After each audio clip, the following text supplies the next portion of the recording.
Starting with politics this morning, we are in the final push in the race for the White House Election Day, less than a week away. Polls are showing that the candidates continue to be neck and neck in every sort of survey that's taken. Vice President Kamala Harris spent the day campaigning in D.C. yesterday, in the end making what her campaign called her closing argument on the ellipse with the White House behind her.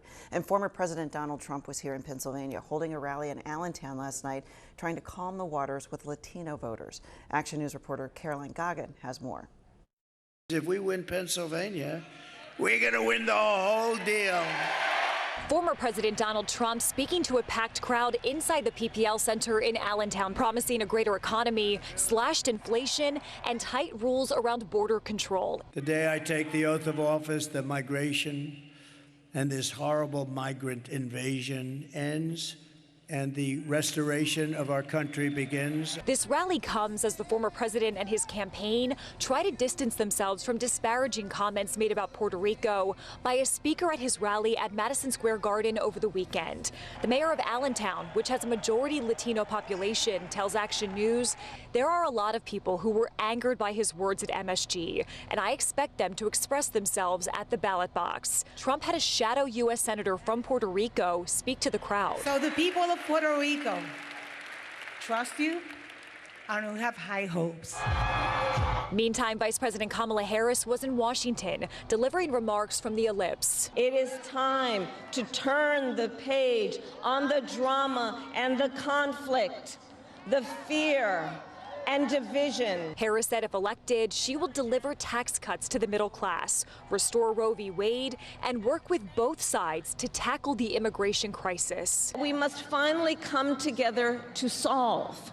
I will work with Democrats and Republicans to sign into law the border security bill that Donald Trump killed. The chair of the RNC told the crowd at Tuesday night's rally that the Trump campaign is now suing Bucks County for allegedly turning away voters. Election officials in Bucks County tell us that is simply not true. They say while there may have been some miscommunication by officials at some polling sites, that there was no voter suppression involved. They tell us that anyone who was in line to request a mail-in ballot application by the 5 o'clock deadline on Tuesday, that they were able to receive one.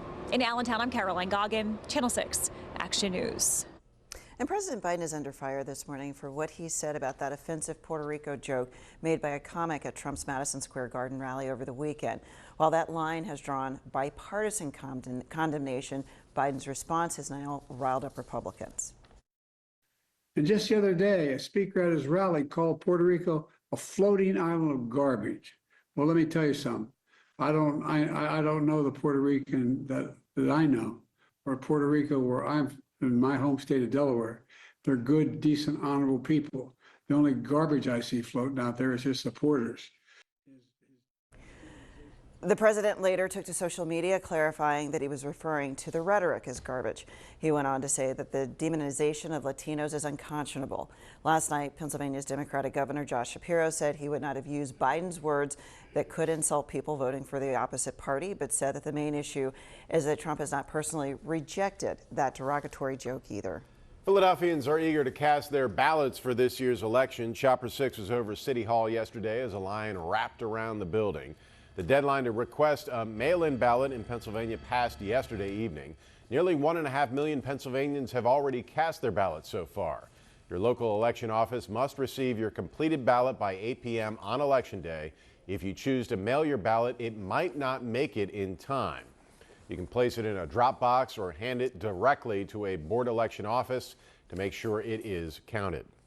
Keep up to date, and if you have more questions, we have answers. Our full voter guide with information on early voting, mail-in ballots, and casting your vote on Election Day is available for free right now on the 6ABC app and 6abc.com.